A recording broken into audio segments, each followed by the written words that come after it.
Hello, this is Nick from Organized Remains with this week's Indie Mon, looking at the puzzle game Chip, available on Steam for $6.99. Poor Chip has been kidnapped and thrown into a prison. Chip would escape if only he didn't keep running out of battery power. Now it's up to you to shoot him with electricity and recharge Chip's battery.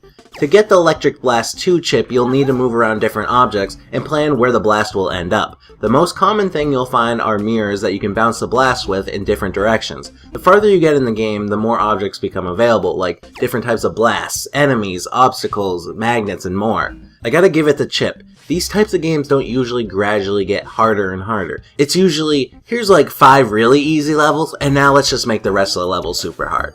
Chip does a great job on difficulty in the game. Sometimes these types of games feel impossible, but I never felt like anything was impossible in Chip. That's not to say levels weren't hard at times, but since it didn't go from easy to hard quickly, I had more patience.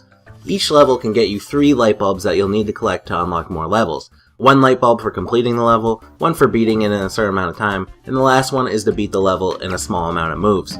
Most of these light bulbs are required to unlock more levels, and while I usually hate when games require a large amount of collectibles, I was never frustrated in Chip.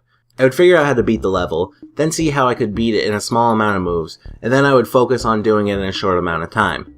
There were some things in Chips I'd like to have fixed. Some levels you can't see the entire level. I'm not really sure why there isn't a zoom in feature or just zoom out enough to see the whole level. It didn't make levels harder or anything, more of an annoyance that I wasn't able to see everything until I beat the level.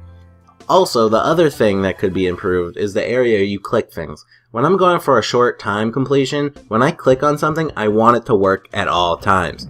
Now, this was more of a rarity, but when there was multiple objects near each other, more common in later levels, it's harder to click the right thing. I'd find myself not being exactly on an object I wanted to move, and would select the wrong object, making me have to start over.